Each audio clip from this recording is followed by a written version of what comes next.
Mereka salah cari gara-gara coy. Bukan harga dirinya, bukan juga reputasinya. Tapi anjing kesayangannya hampir mereka habisi. Dan kalau kalian pernah nonton John Wick, pasti udah tahu endingnya gimana. Soalnya cowok yang lagi mereka bully abis-abisan ini si mahasiswa lemah payah dan terbuang. Yap, itu cuman casingnya doang. Jiwa yang ada di dalamnya dulunya adalah orang terkuat seantero benua. Sosok yang ditakuti, tak tersentuh legenda hidup, sampai rekan-rekannya sendiri mengkhianatinya dan membiarkannya mati. Sekarang dia balik lagi reinkarnasi, jadi anggota paling lemah dari klan elit, dibully teman sekelas, dibuang sama keluarganya sendiri.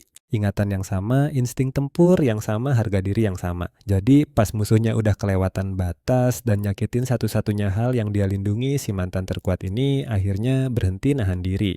Judul manhwa kita hari ini adalah Aib Clan Ternyata Mantan Terkuat di Benua. Kalau dari sini aja udah bikin penasaran, jangan lupa like dan subscribe ya. Yuk langsung kita gaskeun ceritanya. Selamat nonton. Kultivator terkuat di benua Lua adalah seorang pria bernama Makoto Yaimore. Di zaman kegelapan, dia nyelamatin benua ngusir pasukan Raja Iblis dan ngakhirin krisis dunia. Misi itu sukses besar, atau begitulah yang dia kira.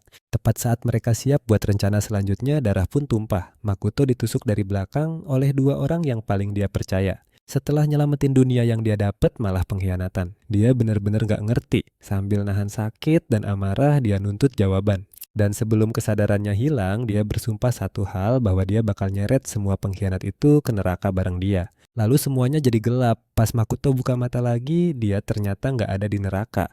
Para siswa ngerubungin dia ngelapor ke guru kalau dia udah sadar. Seorang instruktur cewek nunduk dan nanya apa dia baik-baik aja. Makoto bingung, harusnya kan dia udah mati. Dia nggak ngenalin orang-orang di sekitarnya. Tempatnya juga asing banget. Sempat-sempatnya dia mikir apa ini kehidupan setelah mati ya. Tiba-tiba ada suara-suara nyeleneh. Satu murid nyindir bilang kalau pingsan pas ujian nunjukin betapa cupunya tuan muda keluarga Yayamore. Yang lain ketawa bilang kalau dia udah diusir dari klan jadi manggil dia tuan muda itu percuma.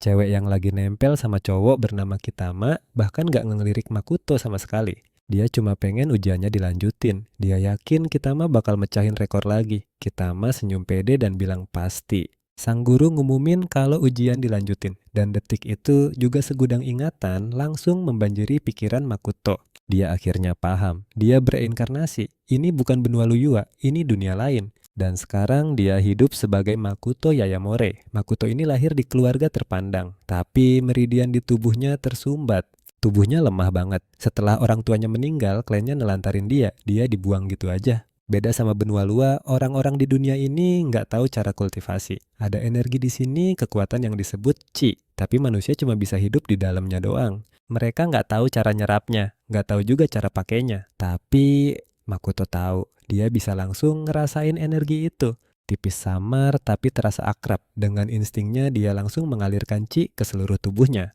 Dan dalam sekejap sumbatan di meridiannya hancur berkeping-keping, tubuhnya jadi kuat, tingginya nambah, fondasinya jadi stabil.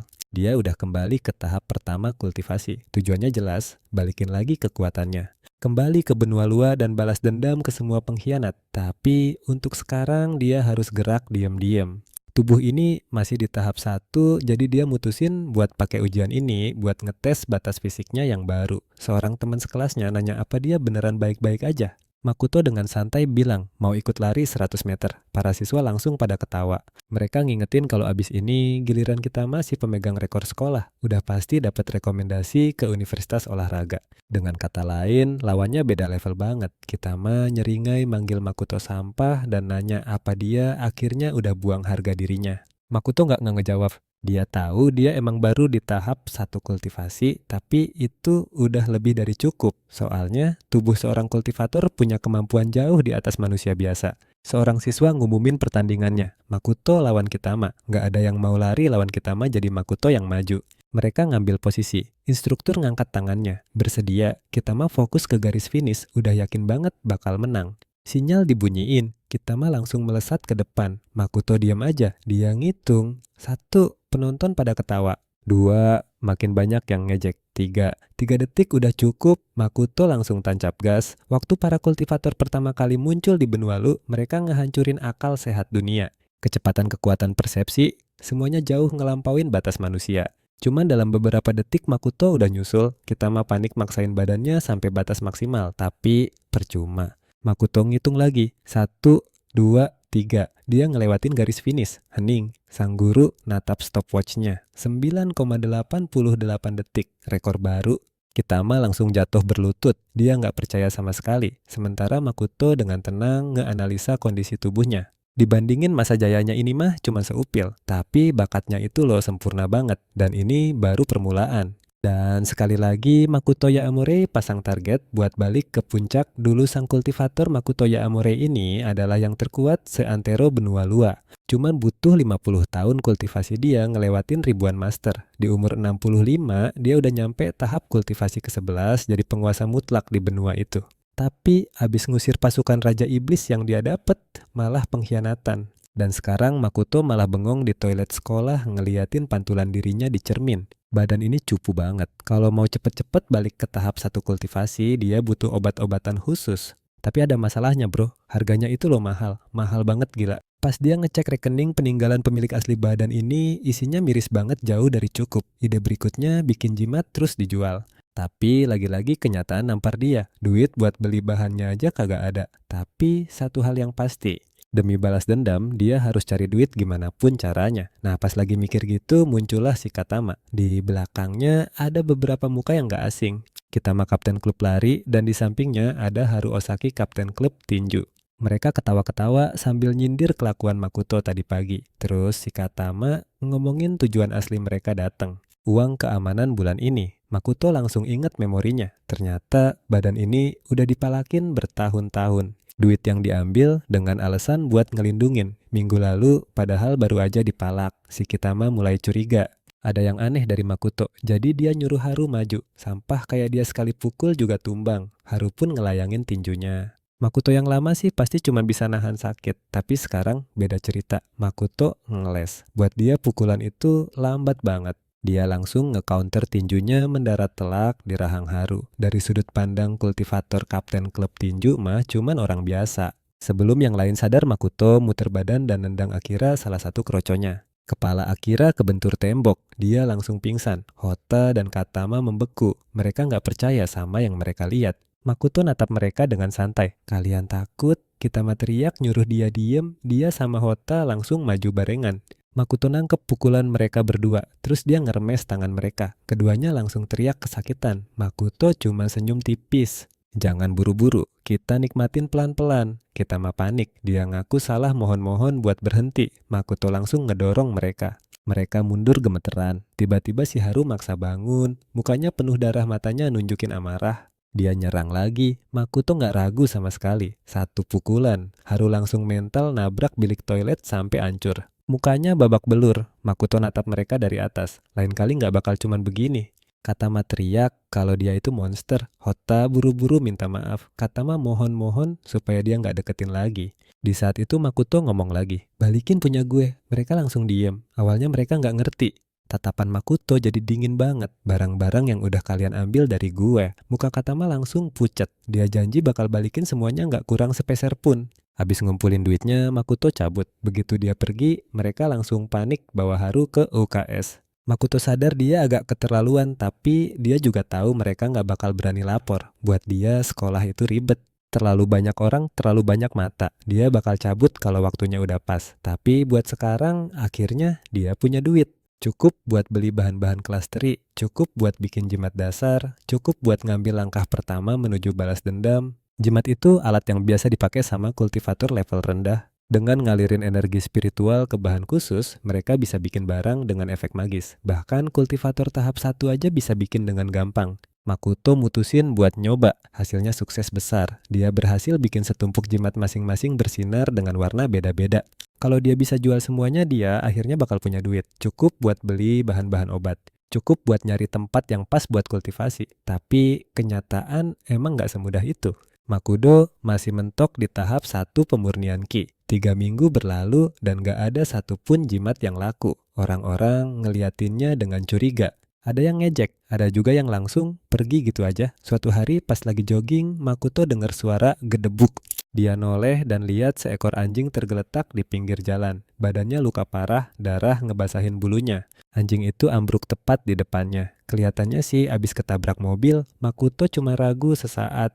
Terus dia ngeluarin jimat sebagian karena kasihan sebagian lagi buat ngetes efek jimatnya. Jimat yang dia pakai itu khusus buat perbaiki organ rusak dan tulang patah. Pas energi spiritual ngalir ke si anjing, napasnya jadi stabil, lukanya nutup tulangnya nyambung lagi. Beberapa saat kemudian, anjing itu berdiri lagi sehat walafiat. Anjing itu ngeibas-ibasin ekornya pas Makoto ngelus kepalanya. Tiba-tiba ada suara orang dari deket situ. Si anjing langsung menggeram. Makoto ngedongak dan lihat ada dua orang nyamperin. Satunya Sho Wada, anak tunggal keluarga Sultan Wada. Di sebelahnya ada Shizuru Saga Putri, satu-satunya keluarga Saga. Sho nyeletuk santai, cuman anjing doang. Mati juga bodo amat.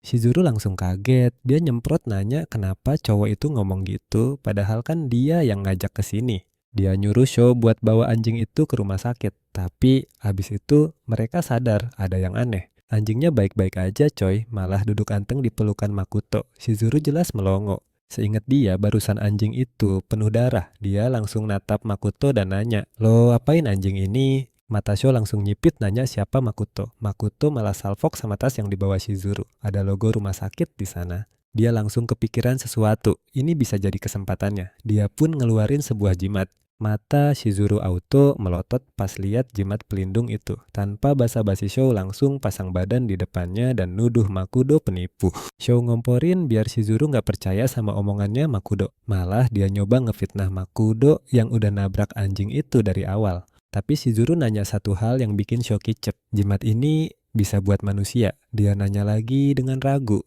Bisa bantu orang yang koma. Makoto ngeluarin satu dan nunjukin ke dia. Dijelasin deh efeknya. Sho ketawa canggung. Katanya mana ada orang sembuh pakai secari kertas. Dia nyuruh Shizuru pakai logika. Makoto cuek bebek. Caranya gampang, kata Makoto. Cukup deketin ke orangnya. Terus dia nyebutin harganya. Jimat besar 400.000 yen. Yang kecil 200.000. Shizuru tanpa ragu bilang, "Gue borong semua." 1 juta yen. Sho mikir cewek ini udah gila. Dia langsung nyerbu Makoto nyuruh dia enyah. Makoto nangkep tangannya dengan gampang banget. Sho panik. Tangannya nggak bisa ditarik woy. Tatapan Makoto jadi dingin banget. "Jangan ganggu bisnis gua." Habis itu dia ngebanting Sho ke tanah. Makoto nerima ceknya. Dia ngasih jimat-jimat itu ke Shizuru. Yang kuning buat bertahan. Yang merah buat nyerang. "Semoga lu nggak perlu pakai yang itu." Shizuru nunduk dalam-dalam ngucapin makasih. Pas Makoto jalan pergi, dia manggil lagi. Dia nanya namanya. Tanpa noleh, Makoto jawab, "Makoto ya Amore." Di belakangnya Sho teriak-teriak kalau itu semua penipuan. Shizuru ngaku kalau ini emang kedengeran mustahil, tapi sekecil apapun kesempatannya kalau ibunya bisa bangun, dia harus coba. Sementara itu, si anjing malah ngikutin Makoto, tapi dia nggak ngusir anjing itu. Sambil jalan, dia bikin rencana, dapat duit, akhirnya bisa cari tempat tinggal, habis itu dia bakal nyari tanaman obat. Tiba-tiba si anjing ngegonggong, matanya ngeliatin sebuah rumah di dekat situ. Makoto ngerutin dahi dan ngeliat lebih teliti. Ada energi spiritual yang bocor dari properti itu. Terus dia lihat ada sesuatu yang tumbuh diam-diam di kebunnya. Rumput hati perak Sho terbaring di kasur rumah sakit, tangannya diperban. Udah diobatin pun bacotnya nggak berhenti. Dia ngutuk si penipu yang udah bikin dia malu. Sumpah kalau ketemu lagi bakal habis tuh orang. Di luar ruangan seorang pria berdiri dengan muka suram. Dia ternyata udah denger semuanya. Sho dateng ke situ bareng Shizuru dan bagi dia itu aja udah nggak bisa diterima.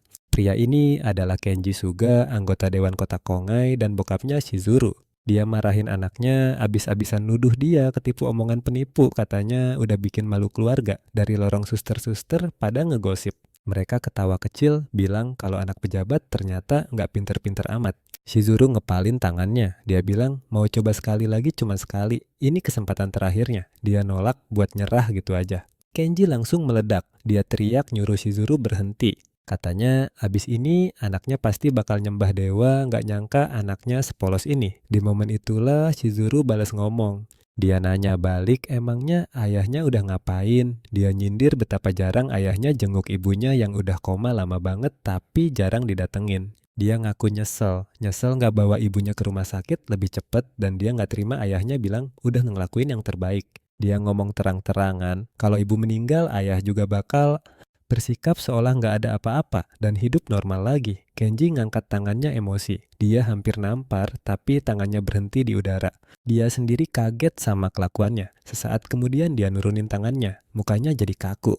Dia ngerasa nggak kenal lah lagi sama anaknya. Jadi pembangkang dan keras kepala. Dia buang muka bilang bakal manggil suster buat nyabut semua selang. Berhenti, Shizuru lari ke samping ranjang ibunya. Dia megang tangan dingin ibunya dan pakai tangan satunya dia ngeluarin jimat itu. Aku gak akan nyerah. Tiba-tiba jimat itu mulai bersinar. Cahaya lembut langsung memenuhi seisi ruangan. Lalu suara lemah terdengar. Shuru, tangan ibunya bergerak ngelus kepalanya pelan. Kenji langsung noleh mukanya pucat pasi. Dia lari ke depan. Apa yang terjadi? Kyokosuga pelan-pelan membuka matanya. Dia tersenyum tipis. Kamu kurusan ya, katanya lembut. Kenji lari keluar ruangan sambil teriak manggil dokter. Air mata Shizuru akhirnya tumpah. Tapi kali ini air matanya karena lega. Tiba-tiba Kenji nerobos masuk teriak-teriak, istrinya udah sadar. Dokter sama suster langsung nyerbu masuk kamar. Semua orang bengong kaget abis. Setelah diperiksa, dokternya ngasih keputusan. Kalau rehabilitasinya benar, sekitar 1,5 tahun lagi, Yoko bisa hidup normal. Shizuru langsung ngomong tanpa ragu. Itu gara-gara jimatnya. Seketika ruangan jadi hening, semua mata ngeliatin dia. Kenji buru-buru bilang, ini keajaiban. Sementara Sho cuma bisa diam membeku. Dia benar-benar nggak percaya sama yang dia lihat. Dokternya nyuruh suster buat ngehubungin Profesor Suzuki, jagoan dunia medis dan calon penerima penghargaan internasional. Muka Sho langsung pucat pasi. Sebuah pikiran mengerikan tiba-tiba muncul di otaknya. Gimana kalau tukang tipu itu ternyata bukan penipu? Di sisi lain, Shizuru meluk ibunya erat banget. Yoko minta maaf, udah bikin dia menderita. Shizuru senyum sambil nangis. Aku seneng banget ibu udah sadar. Dalam hatinya dia bersumpah. Kalau ketemu cowok itu lagi, dia bakal ngebales budinya dengan benar. Sementara itu di tempat lain, Makoto udah kelar pindahan ke tempat barunya. Ini langkah pertamanya buat balik ke benua Luya. Dia nggak akan pernah maafin pengkhianatan itu.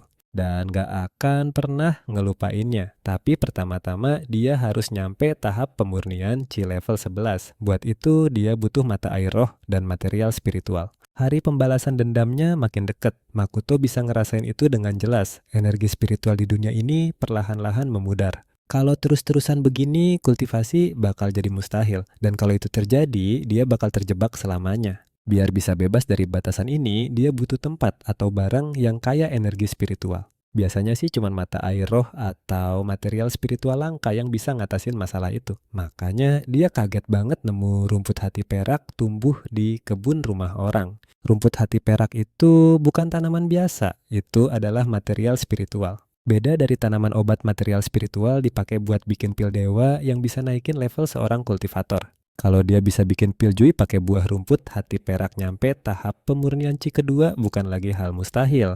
Tapi kalau gegabah malah bisa jadi bumerang. Satu kesalahan aja bisa ngerusak fondasinya dan bikin progresnya lambat. Dengan masa depan yang nggak pasti, Makoto milih buat sabar. Untuk saat ini dia fokus kultivasi dengan tenang. Di pasar Makoto duduk di lapaknya diam-diam ngitung pengeluaran. Bahan-bahan buat pil jui ternyata mahal gila. Bahkan kalau dia jual semua barangnya duitnya tetap nggak bakal cukup. Dia udah coba jualan jimat diam-diam, tapi masalah datang juga. Para preman itu balik lagi ngawasin dari jauh. Mereka udah mantau dia dari hari ketiga, lapaknya buka, dan hari ini jumlahnya makin banyak. Ini jelas bukan gangguan biasa. Ini udah terorganisir. Makoto langsung ngerti. Mereka akhirnya siap buat bergerak. Dengan santai dia beresin lapaknya terus pergi. Sebelum dia ngilang di keramaian, seorang cewek manggil dia. Ternyata cewek itu kenal sama dia. Cewek itu bilang udah jarang lihat dia di sekolah. Terus nanya dia lagi ngapain di sini. Dia tahu kalau Makoto udah dikeluarin dari keluarga Yayamori. Tahu badannya lemah. Tahu dia lagi susah tapi nggak nyangka kalau dia bakal bener-bener ninggalin sekolah. Makoto ngenalin cewek itu. Dia teman sekelas yang pernah ngebela pemilik asli tubuh ini. Dia bahkan nawarin buat minjemin duit biar Makoto bisa balik sekolah dan ikut ujian masuk. Tapi Makoto nolak dengan sopan. Dia bilang ada urusan dan langsung cabut. Dari tatapan matanya cewek itu tahu ada yang gak beres. Di sebuah gang sempit Makoto berhenti. 7 musuh di kiri, 3 di kanan, total ada 10. Dia narik napas pelan lalu bergerak. Begitu dia lari, para preman itu langsung panik. Mereka langsung ngejar dia dong. Makoto sengaja ngebawa mereka ke jalan buntu. Mereka ngepung dia, senjatanya udah dikeluarin. Makoto balik badan dengan santai. Maju aja kalian semua barengan. Pemimpinnya ketawa senang banget. Makoto cuma nanya satu hal. Siapa yang nyuruh mereka dan kenapa mereka ngintipin dia berhari-hari? Si pemimpin nyengir bilang Makoto nekat banget. Udah bikin masalah sama perusahaan gede, masih berani-beraninya jualan terang-terangan. Mereka bahkan heran kenapa nona muda keluarga Amatani bisa tertarik sama sampah kayak dia. Mata Makoto menyipit, Amatani Setsu. Menurut ingatannya, Makoto yang asli dulu pernah tunangan sama cewek itu. Pertunangannya batal setelah dia divonis lemah dan diusir dari keluarga. Tapi kok aneh ya, masa cuma gara-gara batal tunangan sampai mau ngebunuh orang? Aneh emang, tapi jawaban bisa dipaksa keluar. Yang Makoto nggak tahu, ada orang yang ngikutin dia, teman sekelasnya itu. Dan dia ngeliat semuanya. Yakuza senjata aura membunuh. Cewek itu panik parah, nggak mungkin Makoto bisa menang, badannya kan lemah. Lagian mereka bawa senjata. Dia ngeluarin HP-nya, mau nelpon bantuan, tapi tiba-tiba tangannya dicekal. Seorang preman ngebentak nanya dia nelpon siapa. Dia teriak dan semua orang langsung nengok. Suasananya langsung berubah, seorang pria maju ke depan. Ternyata bosnya, dia jambak rambut cewek itu nyeret dia ke depan. Makoto akhirnya sadar ada dia, Mochiyama. Si bos malah ketawa. Dia bilang, Makoto laku juga ya, udah ada Setsu masih aja ngegoda cewek lain. Mochi teriak ke Makoto nyuruh dia kabur. Mereka ngancem bawa senjata, tapi cewek itu songong katanya mereka nggak bakal berani nyentuh. Soalnya dia putri keluarga Mochiyama dari Kyo.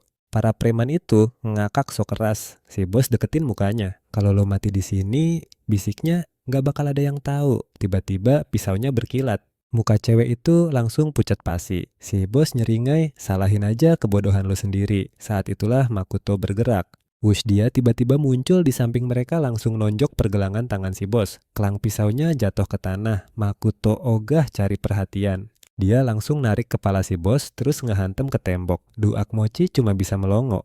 Dia nggak percaya sama yang dilihatnya. Itu beneran Makoto, preman-preman lain langsung kicep. Senyum songong mereka hilang gitu aja. Makoto ngencengin pegangannya terus ngomong santai. Gua tanya sekali, siapa yang nyuruh lo di pusat kota Paka dapat telepon darurat? Geng bekas luka lagi bergerak. Paka yang lagi di mobil patroli langsung kaget dengar laporannya. Dia minta detailnya cepet. Ada lebih dari 30 orang menuju gang belakang East Street. Korbannya seorang pelajar dan ada satu sandera cewek. Kak langsung tancap gas. Dia minta bala bantuan segera dikirim. Terus dia nambahin satu perintah lagi. Jangan kasih tahu kepala Unaga. Dia ngingetin rekannya buat gak gegabah. Orang-orang itu bukan penjahat kaleng-kaleng. Mereka itu pengedar narkoba, tipe orang yang gak bakal ragu buat ngebunuh. Pas rekannya diam aja kayak langsung bentak minta jawaban. Terus balasannya datang. Bala bantuan gak diperlukan lagi. Kak langsung diem. Hah, maksud lo apaan anak laki-laki yang kita sebutin tadi? Dia udah beresin mereka semua. Balik lagi ke gang Makoto, makin kenceng nyengkram kepala si bos. Orangnya sampai megap-megap. Dia nanya apa Makoto beneran si sampah dari keluarga Yamore. Gak nyangka jagoan dari bekas luka bisa kalah segampang ini. Suara Makoto tetap tenang, terlalu tenang malah. Dia nanya info itu dari keluarga Yamatani atau keluarga Yamore. Jawab dalam 3 detik. Si bos berontak, jari-jari Makoto makin kenceng. Kretek tulangnya bunyi, 3, 2, berhenti polisi ngebanjirin gang itu. Pak Kaya maju sama petugas lain. Dia minta Makoto buat gak kelewatan. Kalau dia ngelewatin batas itu, dia gak ada bedanya sama mereka. Makoto ngelirik para polisi. Ini kebetulan atau emang udah takdir? Maksa nerobos sih gampang, tapi sekarang bukan waktunya. Dia nggak bisa ngebongkar kekuatan aslinya. Makoto ngelepasin cengkramannya. Si bos langsung ambruk ngos-ngosan. Kayak ngehela nafas. Untung mereka datang tepat waktu, tapi dalam hati dia nggak percaya sama yang dia lihat. Satu bocah ngelawan puluhan penjahat brutal. Ka nyamperin dan ngenalin diri. Ka Haroi, polisi kota Naomi. Makoto diam aja, malah Mochiyama yang nyapa. Ka nenangin mereka. Semuanya bakal diurus sama petugas Rkokuhara Fumiya. Makoto paham, CCTV kota ini ketat banget. Keterangan bakal diambil nanti dan gak bakal ditanya macem-macem. Tiba-tiba suara dingin menggema di gang itu. Untung gue datang. Seorang pria maju, matanya tajam, posturnya kaku. Kalau gue gak datang, katanya, bisa-bisa polisi ngebebasin para penjahat ini. Dia noleh ke arah Makoto. Kamu ditahan atas tuduhan penyerangan. Anjay ini Unagarisu, komisaris polisi tingkat 2. Dia nunjukin surat perintah penangkapan. Mochiyama langsung teriak protes. Woi, kita ini korbannya, kita yang diserang Unaga cuek bebek. Dari sudut pandangnya, si pelajar ini udah ngehajar mereka secara brutal. Ka langsung emosi. Dia nyengkram kerah Unaga, nyuruh dia berhenti bohong. Dia tahu persis siapa orang-orang itu, tapi dia malah muterbalikin fakta. Unaga melotot nanya, sejak kapan Kak berani ngelawan atasan? Dia ngancem. Satu kata lagi dan jabatannya bisa lenyap. Ka ngeludah nyebut dia pengecut. Fumiya buru-buru misahin kayak coba nenangin dia. Saat itulah Makoto ngomong, "Bawa saya." Kan natap dia nanya apa dia serius. Makoto ngerti, siapapun dalangnya dia udah niat banget buat ngejebak dia. Kalau nggak diselesain sekarang, masalah ini nggak bakal kelar dan bakal ganggu kultivasinya. Unaga nyeringai bilang kalau Makudo ternyata kooperatif buat ukuran penjahat. Makudo miringin kepala terus nanya santai, "Kok bapak tahu saya seorang pelajar?" Unaga sempat diam sesaat tapi itu udah cukup. Makudo langsung paham, cuma Kroco bukan dalangnya. Dia maju deketan ngusulin gimana kalau mereka urus aja orang yang ada di belakang layar. Unaga ketawa nyuruh dia cepet jalan. Makudo jalan ngelewatin dia, terus berhenti dan noleh. Dia nunjukin sebuah kancing. "Sayang banget ya," katanya. Muka Unaga langsung kaku. Dia nggak sadar kapan kancingnya diambil. Makoto ngebisik, "Lain kali, ngambil kancing aja nggak bakal cukup."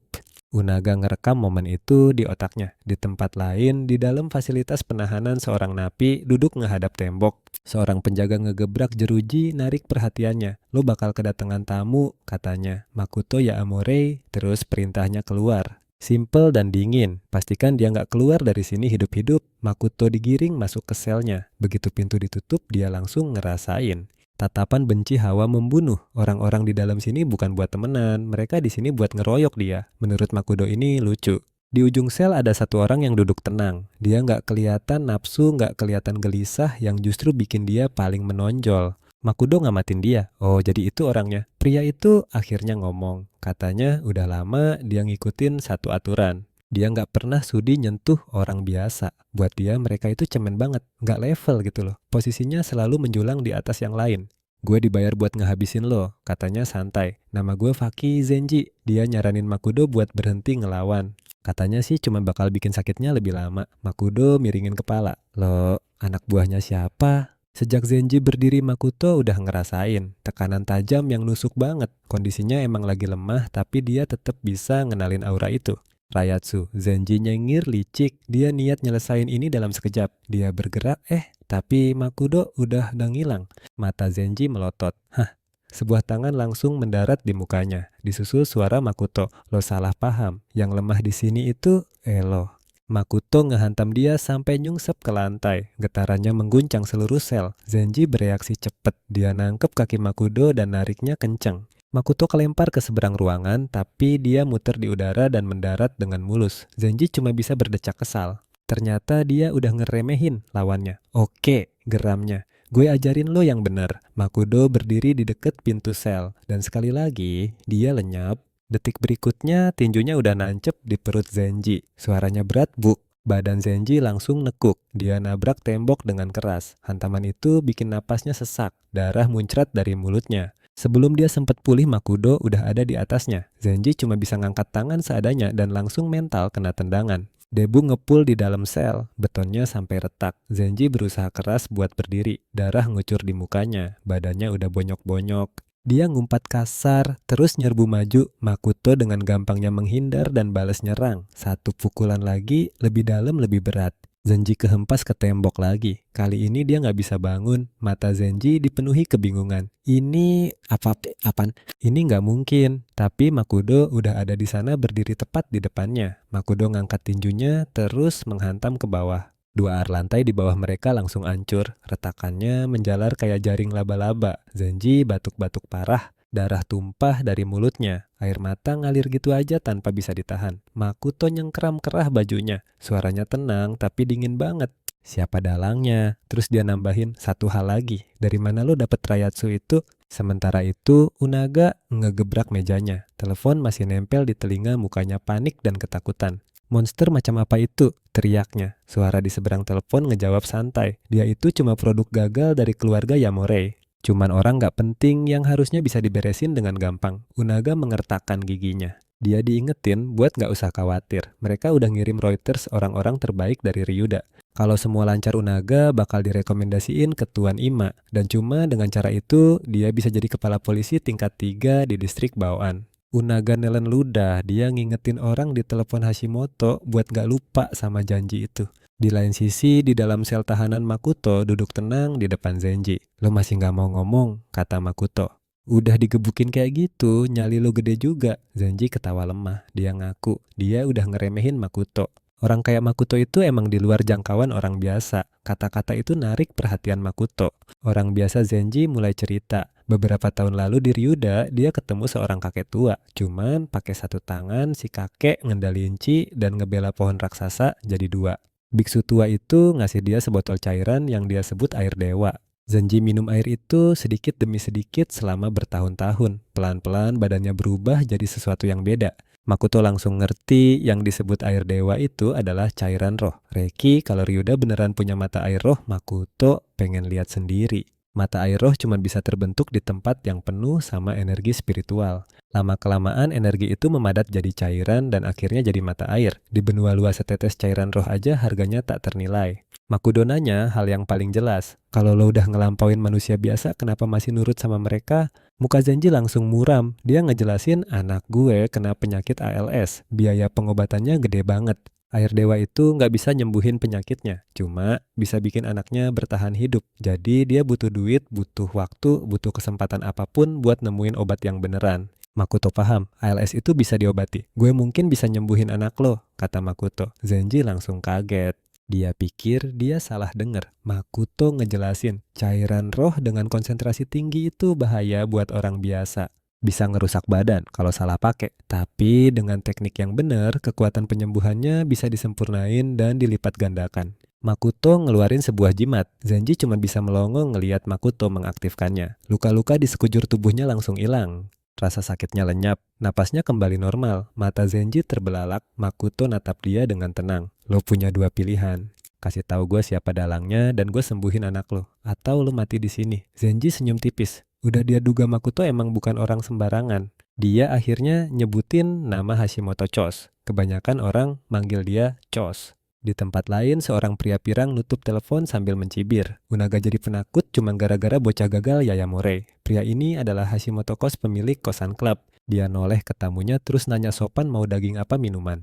Cewek itu diikat di kursi bonyok capek, air matanya ngalir diem-diem. Cos malah ngehela napas nyebut dia anak nakal yang gak tahu sopan santun. Dia ngelepas lakban dari mulut si cewek megang mukanya terus nanya kayak orang gila. Kali ini kita mulai dari gigi yang mana ya? Beberapa saat kemudian dia balik badan cuek bebek. Ajudannya masuk ngelaporin ada telepon dari Tuan Ayima nanyain situasi Yamore. Chos ngibasin tangan ogah peduli. Dia udah ngirim para Reuters dan rencananya mau ke kantor polisi nanti. Buat dia Makoto Yamore itu udah dianggap mayat. Balik lagi di sel Zenji ngasih kalung ke Makoto liontinnya bentuk salib. Di dalamnya ada cairan roh konsentrat.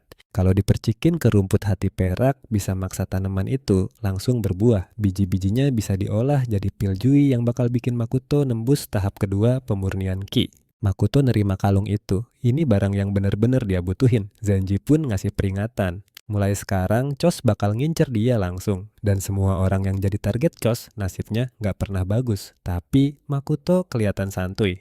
Selama lo lupain perjanjian kita, katanya lo bakal aman-aman aja. Soal Chos biar gue yang sapa dia nanti di Universitas Nihi. Sebuah mobil sport kuning ngepot berhenti. Shizuru keluar sambil ngelepas kacamata itemnya. Kalau aja dia nggak lihat fotonya sendiri, dia nggak bakal percaya. Cowok yang jualan jimat di jalanan itu ternyata anak buangan dari keluarga Yamore. Yang lebih ngagetin lagi, ternyata dia itu junior di kampusnya sendiri. Shizuru geleng-geleng kepala. Kebetulan banget pikirnya. Dia mutusin buat mampir ke ruang rektor dan nanya ke Om Jenshi Makoto ini masuk kelas mana. Di dalam kantor udah ada yang teriak-teriak. Mochiasaki gebrak meja nuduh seorang pria ada hubungan sama Yakuza. Dia lagi ngomong sama pamannya Mochiyama Jin Rektor Universitas Nihi. Jin cuma bisa pasrah. Kalaupun tuduhan itu benar, dia nggak bisa ikut campur. Kalau nekat, nama baik universitas bisa ikut hancur. Saki jelas ngamuk. Dia nggak bisa terima masa iya pihak kampus diam aja pas tahu Makoto dibawa sama polisi korup. Dia nolak buat tinggal diam. Instruktur Kumonohina coba nenangin dia ngeyakinin Saki kalau Makoto nggak bakal lama ditahan. Tiba-tiba pintu kantor kebuka. Saki langsung kicep. Senior, ternyata Shizuru yang masuk. Shizuru ngeliat sekeliling. Kalian lagi ngomongin Makoto Yaimori. Di tempat lain di kantor polisi Pak Kaya akhirnya habis kesabaran. Dia langsung nuduh Unaga Riso terang-terangan. Mereka udah ngejar Scar bertahun-tahun dan sekarang pas ketangkep Unaga malah mau ngebebasin gitu aja. Ini penyalahgunaan wewenang, kata Kaya dingin. Unaga nyengir licik nanya balik apa Kaya punya bukti. Kalau enggak, nuduh atasan itu kejahatan serius. Tapi Kaya nggak gentar, dia ngaku terus terang. Dia tahu Unaga lagi ngerencanain sesuatu yang busuk. Emosi Unaga langsung manas. Dia nantang Kaya buat ngomong lebih jelas. Sebelum makin parah, pintu tiba-tiba didobrak. Saki dan Shizuru masuk ke ruangan. Saki nuntut supaya Makudo dibebasin saat itu juga. Unaga langsung nyemprot polisi di dekat pintu, marah-marah kok bisa orang luar masuk. Dia ngelirik Shizuru dari atas ke bawah terus ngeremehin. Bocah Yayamure itu harusnya nggak punya backingan kuat dan kalaupun ada nggak bakal ngaruh. Dengan tenangnya dia bilang kalau Makudo itu tersangka perampokan dan penyerangan, jadi nggak mungkin dibebasin. Kayak langsung nyamber, sejak kapan Makudo jadi tersangka kasus begituan? Unaga cuek, katanya urusan internal bukan sesuatu yang bisa dipertanyakan bawahan. Saki nunjukin hal yang aneh, kalau Makudo ditahan terus preman-preman yang asli mana? Ngebebasin penjahat sambil nahan mahasiswa yang nggak salah itu jelas-jelas korupsi. Muka Unaga langsung tegang. Dia bilang nggak punya kewajiban buat ngejelasin apa-apa dan kalau mereka nggak pergi bakal ditangkap karena menghalangi penyelidikan. Shizuru dengan santainya naruh HP-nya di meja duduk di sofa dan senyum tipis. Silakan katanya, coba aja. Unaga beneran abis kesabarannya. Dia nyuruh anak buahnya buat nangkep semua orang di ruangan itu, suruh mereka diem. Para polisi pun mulai gerak. Unaga nyebut mereka semua komplotan Makoto Yayamore dan Scores Kaya karena ngelindungin kriminal. Ini namanya abuse of power, bentak Kaya. Shizuru tetap sans, dia cuma nanya satu hal, emang bisa ngebungkam semua orang pakai tuduhan palsu? Unaga ketawa. Menghina pejabat pemerintah cuma bakal bikin hukuman mereka makin berat. Shizuru dengan tenang bilang kalau jelas ada orang-orang yang dapat bantuan dari Unaga. Kalau emang duit bisa nyelesain masalah, harusnya kasus Makoto juga bisa diselesain dong. Senyum Unaga berubah jadi dingin. Dia bilang kekuasaan itu punya hak istimewa dan ini emang udah takdirnya, si Makoto. Terus dia dengan entengnya nambahin laporan palsu, gampang dibuat, bilang aja kayak ngelawan pas ditangkep dan semua orang mati dalam kerusuhan. Ruangan itu jadi hening seketika. Tiba-tiba Shizuru ngomong, Direktur Oji, Anda dengar itu? Sebuah suara tenang ngejawab, iya nona muda, saya dengar. Semua orang noleh, ternyata Direktur Oji dari tadi ngedengerin percakapan mereka. Muka Unaga langsung pucat pasi. Shizuru nanya dengan sopan apa beliau dengar semuanya. Direktur Oji ngangguk. Karena keterlibatan dengan pihak antisosial, katanya datar. Penyalahgunaan wewenang dan ngancem keluarga anggota dewan. Unaga risu dengan ini resmi diskors. Dia bakal langsung diinterogasi. Kaki Unaga langsung lemes. Dengan susah payah dia nanya, siapa? Oh, siapa kamu? Shizuru ngejawab dengan santai. Gue dari keluarga Suga. Mata Unaga langsung dipenuhi keputusasaan. Jadi bocah Yayamore itu beneran ada hubungan sama keluarga Suga. Sementara itu di dalam sel tahanan Makudo lagi ngamatin cairan roh. Jumlahnya dikit banget ya, cuma cukup buat sekali pakai. Tiba-tiba dia ngerasain ada pergerakan. Suara sepatu hak tinggi menggema makin dekat. Pintu sel kebuka dan Makudo pun ngedongak. Shizuru tersenyum. Di sampingnya berdiri Mochiasaki. Maaf ya kami telat, kata Shizuru. Sekarang kita urus si pirang rese ini. Chos ngamuk parah. Dia ngebanting cangkir ke lantai sambil teriak-teriak kalau semua orang di sekitarnya itu nggak guna. Satu anak buahnya sekarat, yang satu lagi masuk penjara. Baginya mereka semua itu sampah yang nggak ada harganya. Kalau misi keluarga Ima gagal, Chos tahu posisinya juga nggak bakal aman. Pengawalnya ragu-ragu sebelum nanya apa rencana dia selanjutnya. Ekspresi Chos jadi dingin membeku. Dia bakal ngirim orang terbaiknya. Kali ini ngebunuh Makoto bukan lagi prioritas utama. Buat nunjukin keseriusan ke keluarga Ima, dia bakal turun tangan sendiri ngurusin sampah itu. Sementara itu di rumah Makoto suara TV terdengar sayup-sayup. Makoto ngeliatin bahan-bahan yang udah disiapin di depannya. Dia udah beli semua yang dibutuhin dan lagi-lagi dompetnya langsung kosong melompong. Tapi nggak masalah, semua ini sepadan kok. Dia pun mulai memurnikan pil pengumpul Chi. Caranya simpel banget. Padatkan energi spiritual tingkat tinggi, murnikan, lalu stabilkan. Walaupun pilnya nggak murni-murni amat, tapi buat dunia ini udah lebih dari cukup. Makoto langsung menelannya. Gelombang energi dahsyat langsung menyebar ke seluruh tubuhnya. Napasnya jadi stabil, meridiannya melebar. Pemurnian Chi tahap 2. Tiba-tiba jagoan kita ini ngilang gitu aja. Dia tersenyum tipis. Udah lama banget dia nggak gerak kayak gini. Dia mengaktifkan langkah awan. Dengan kecepatan ini peluru pun nggak bakal bisa nyentuh dia, tapi cairan rohnya habis. Habis tak bersisa. Kalau mau jadi lebih kuat lagi, dia butuh lebih banyak benda atau cairan roh. Menurut Faki, ada mata air roh di Ryuda, tapi datang ke sana terang-terangan itu bahaya banget. Jadi Makudo mutusin buat ngandelin koneksi lokal yang dikenalin Faki. Masalahnya cuma satu duit, buat masuk aja butuh 2 juta yen. Dan duit yang dia punya jelas nggak cukup. Tiba-tiba sebuah iklan di TV menarik perhatiannya. Iklan kecantikan suntik kecantikan Sugao. Kembalikan kemudahan hanya dengan satu suntikan. Produk ini laku keras, apalagi sekarang lagi dijual dengan harga paling murah. Makudo langsung ngerti, cewek-cewek di dunia ini terobsesi banget sama kemudahan dan itu ngasih dia sebuah ide cemerlang. 5 jam sebelumnya, Makudo lagi makan malam berhadapan sama Shizuru. Dia masih aja nggak nyangka.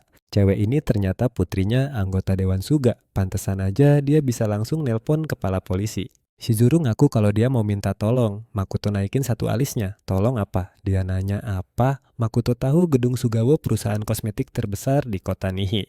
Terus dengan santainya dia bilang kalau gedung itu punya dia. Besok malam dia mau ngadain pesta di sana buat ngerayain kesembuhan ibunya dan dia pengen Makoto datang. Malam pesta pun tiba. Di lantai paling atas gedung Sugo suasananya rame banget. Makoto cuma ngamatin dalam diam. Dengan levelnya sekarang, pil roh itu masih mustahil, tapi ramuan biasa itu sih bisa.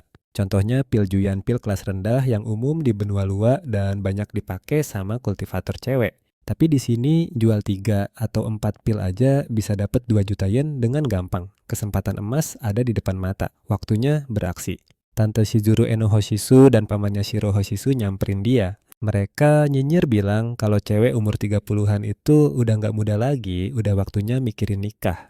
Mereka ngejek bilang nanti nasibnya bisa kayak Masami Hoshisu si perawan tua. Shiro nyindir katanya Masami lagi nanggung akibat masa mudanya yang egois sekarang jadi pikun dan gak berguna buat keluarga. Masami cuma nunduk, dia nggak ngelawan sama sekali. Yoko langsung ngebentak nyuruh dia berhenti. Shizuru ngingetin kalau Masami yang udah ngebesarin mereka setelah ibu mereka meninggal. Tapi Shiro nggak peduli dia ngakunya ngomong demi kebaikan semua orang. Sekarang karena Yoko udah sadar Shizuru harus nerima lamaran nikah. Tiba-tiba Yoko batuk. Shizuru langsung lari ke sampingnya. Shiro terus nyerocos tanpa henti bilang cewek yang lewat masa primanya itu kayak barang cacat dan nyaranin keluarga sebagai jodoh. Akhirnya Masami angkat bicara bilang kalau dia punya pemikiran sendiri. Shiro ngejek nuduh dia egois terus nambahin nggak ada produk kosmetik manapun yang bisa ngembaliin masa muda. Tepat saat itu sebuah suara tenang memecah suasana. Saya bisa. Suasana langsung hening, semua orang noleh. Makoto melangkah maju. Kurang ajar itu ada batasnya, katanya dengan datar. Nyebut wanita terhormat sebagai barang cacat itu udah kelewatan. Shiro murka nanya siapa dia beraninya ikut campur. Dia langsung manggil keamanan. Tapi Shizuru turun tangan. Ini Makoto Yaimori orang yang udah nyelamatin ibuku. Yoko sedikit nundukin kepala berterima kasih karena Makoto udah ngejual jimat itu. Makoto jawabnya santai, gak perlu makasih segala. Si Shiro malah nyinyir bilang mereka ketipu dukun abal-abal. Katanya Yoko sembuh karena obat modern bukan jimat aneh. Makoto cuma senyum kalem. Oke, biar gua kenalan dulu yang bener. Gue seorang peneliti waktu dan nilai sekaligus rekan bisnisnya Presdir Suga. Shizuru langsung kaget. Anjir, dia sama sekali gak tahu soal ini. Tiba-tiba ada yang ketawa ngejek. Katanya Makoto nggak pantas di situ. Mereka lagi ngebahas apa beneran orang bisa jadi muda lagi. Makoto senyum tipis. Kalau gitu katanya gue bisa kasih jawabannya. Dia langsung noleh ke Masami sambil nawarin tangan. Boleh bantu gue buat demo dikit? Masami ragu-ragu kelihatan gugup banget. Makoto lalu ngebuka sebuah kotak kecil. Di dalamnya cuma ada sebiji pil. Ini katanya santai namanya pil Jian. Shiro langsung teriak nuduh Makoto penipu. Dia bahkan bilang barang itu pasti beracun. Masami jadi mikir beneran aman gak nih dimakan. Shizuru langsung pasang badan bilang Makoto bisa dipercaya jadi dia sendiri yang bakal minum. Yoko juga ikutan bilang hal yang sama soalnya Makoto itu penyelamatnya. Dia percaya 100% sama cowok itu. Ada bapak-bapak yang nyeletuk mana, mungkin ada obat yang bisa bikin awet muda beneran. Makoto ngebisikin sesuatu ke Masami ngegoda dia dengan bilang kalau dia bisa ngerasain lagi gimana rasanya jadi anak muda. Kata-kata itu langsung bikin dia inget pas diajak nenek sihir atau dibilang mukanya tua. Habis itu dia langsung yakin dan mutusin buat nyoba. Dia ambil pil itu dan langsung ditelen. Semua orang melongo kaget campur ngeri. Awalnya sih nggak ada efek apa-apa jadi mereka mikir ini cuma tipuan. Mereka bahkan ngomporin kalau itu pasti racun. Muka Shiro songong banget ngerasa menang, udah ngebuktiin kalau semua ini omong kosong. Dia bahkan ngeremehin Makoto yang cuman peneliti. Tapi tiba-tiba wajah rambut dan badan Masami berubah, ada bapak-bapak yang langsung ngasih cermin biar dia bisa lihat sendiri. Penampilannya beneran balik kayak pas dia masih muda dulu. Semua orang shock nggak percaya. Seorang ibu-ibu langsung nyamperin Makoto nanya harga pilnya karena dia juga pengen beli. Dia jawab harganya 400.000 yen per butir tapi dia cuma bawa 10 biji. Para tamu langsung heboh nawar rebutan pengen dapetin satu. Muka Shiro asem banget lihat mereka seheboh itu cuma gara-gara satu pil Shuyan. Para pebisnis di pojokan mulai bisik-bisik katanya teknik alkimia ini adalah harta karun yang sebenarnya kalau mereka bisa dapat hak distribusinya, mereka bisa jadi penguasa industri lagi. Eno protes kalau gitu caranya perusahaan bisa bangkrut. Tapi Shiro langsung bentak nyuruh dia diem. Otak liciknya jalan, dia pikir bisa ngerayu bocah itu dan ngulur waktu sampai Shizuru nikah sama keluarga. Oh, baru deh, mereka bisa dapat suntikan dana dari keluarga itu. Kalau itu kejadian mereka bisa beli pil sebanyak apapun yang mereka mau. Seorang om-om gendut nyamperin Makoto dan bilang kalau grup Koan mau beli hak distribusinya seharga 4 juta yen. Dengar itu, bapak lain gak mau kalah, bilang kalau grup Rinko nawar 20 juta. Shiro langsung motong pembicaraan sok bilang kalau Makoto itu tamunya Shizuru jadi nggak sopan ngomongin bisnis di situ. Malah dia sendiri yang ngajak Makoto ngobrol. Dia bilang perusahaannya nawar 30 juta dengan sistem bagi hasil 30-70. Makoto nanya apa dia dapat 70% dan perusahaan Shiro 30%. Shiro jawab ya enggak lah kebalik. Dia bahkan nyombongin koneksi keluarga Hoshisu. Shizuru langsung nyeletuk. Koneksi apaan yang keluarga itu punya? Shiro nggak nyangka dia ngomong gitu, padahal dia kan juga keluarga. Tapi Shizuru jelas nggak setuju. Dia nunjukin waktu Shiro rugi 160 juta yen dan ngejadiin perusahaan nenek mereka sebagai jaminan. Dia sama sekali nggak mikirin keluarga. Shiro langsung panik. Dia nyuruh Shizuru berhenti ngomong ngaco. Shizuru ngancem bakal ngebacain surat penarikan dana dari keluarga Oo dan surat tagihan utang dari bank. Yoko kaget dengar perusahaan ibu mereka dijadiin jaminan. Muka Shiro langsung pucat pasi. Dia nanya gimana mereka bisa tahu dan apa mereka nyelidikin dia. Shizuru udah tahu mereka dateng hari itu cuman buat morotin ibunya. Rencana mereka mau ngeruk harta ibunya sampai habis. Taktik yang sama persis kayak yang dia lakuin ke nenek mereka. Shizuru ogah ngasih dia sepeser pun. Dia sadar rencana licik Shiro buat dapat untung tanpa modal soalnya dia tahu Shiro bahkan gak punya uang 30 juta yen. Intinya dia itu mau nipu Makoto, tapi dia jelas ngelak. Dia minta Yoko buat bilang ke anaknya kalau itu semua nggak benar. Tapi Yoko udah terlanjur kecewa berat sama dia. Yoko ngasih perusahaan ibu mereka karena dia janji mau berubah. Shiro langsung memelas ke kakaknya ngarep dibelain kayak biasanya. Alasannya Yoko harus nolongin dia karena dia satu-satunya cowok yang tersisa di keluarga Hoshisu. Masami ikut nimbrung. Dia bilang dia bisa aja nggak peduli soal Shiro yang nggak mikirin perasaan keluarga, tapi ngembat warisan ibu mereka itu udah nggak bisa dimaafin. Jadi dia nggak bakal bantu dan nyuruh Shiro ngurus masalahnya sendiri. Shiro nggak percaya, dia dicampakkan gitu aja. Akhirnya Shizuru ngasih dia satu pilihan. Pilihannya cuma dua dan dua-duanya ampas. Kena sita paksa pengadilan terus seumur hidup luntang-lantung bayar utang atau jual perusahaannya ke doi seharga 1 yen. Lagian kalau ada orang lain yang beneran minat sama perusahaan bobrok itu, ya kasih aja ke mereka. Shiro langsung cengok dong. Beberapa bapak-bapak di sana mikir dia pantas dapat itu. Terus Shizuru ngasih saran ke Makoto katanya banyak pebisnis di pesta itu.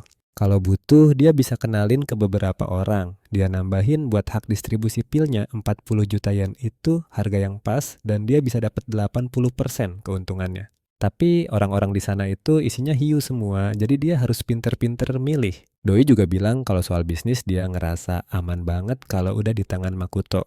Habis pesta mereka pulang ke tempat Makoto. Shizuru muji tempatnya katanya bagus. Makoto jawab kalau itu cuma kontrakan. Dia makasih udah dianterin pulang soalnya ngebantu banget. Shizuru bilang mereka kan temen jadi santai aja. Makoto agak kaget dengar omongan barusan. Doi senyum ke Makoto dan negasin lagi kalau mereka itu temen. Habis itu Makoto jadi ngelamun. Dia mulai mikir kalau hidupnya nggak jelek-jelek amat. Akhirnya dia sampai di depan pintu rumahnya dan ngebuka pintu.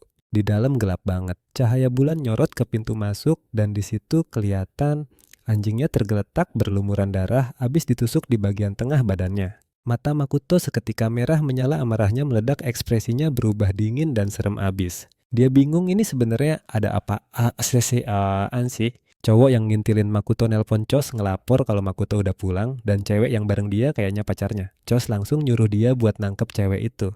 Mereka mikir kalau udah bikin Makoto ngerasain putus asa, Tuan Aima pasti bakal seneng. Barengan sama itu, Makoto masuk ke rumahnya. Dia ngeliat kondisi anjingnya. Para pelaku berharap Makoto suka sama hadiah yang mereka tinggalin.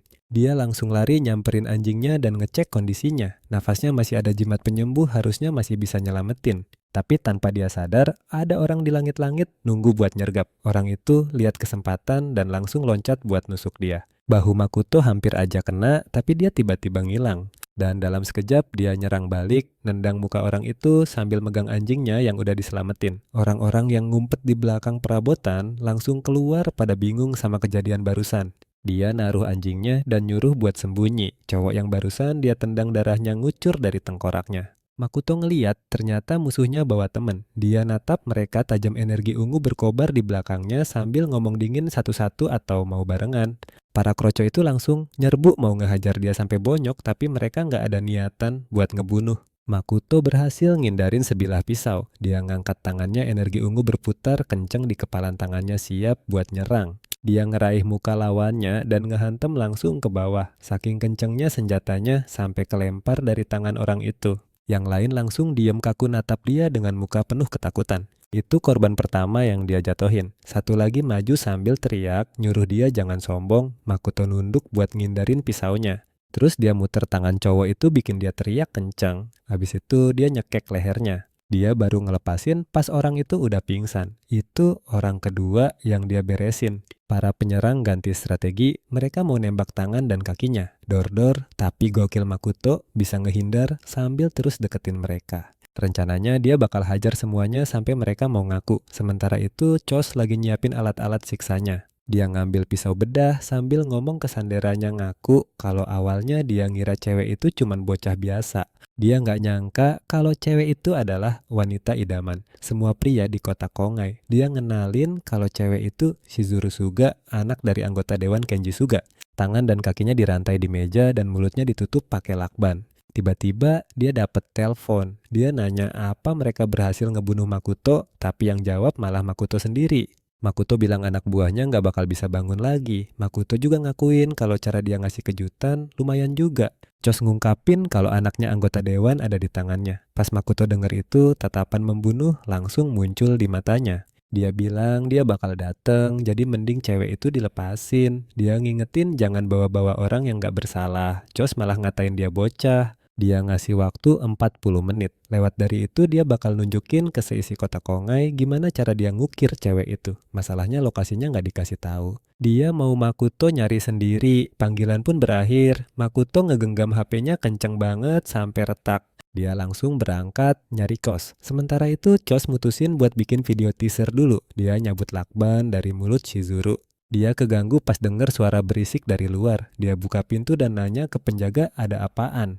Penjaga itu ngelapor kalau sistem pemadam kebakaran di gudang tiba-tiba aktif. Chos langsung marah padahal dia udah bilang buat matiin alarm di sana, kalau enggak nanti polisi bisa datang. Ya udah dia mutusin buat ngecek sendiri, suruh anak buahnya jagain. Sementara itu Shizuru udah diambang batas kesadarannya dan penjaga di luar pada panik gara-gara ada penyusup.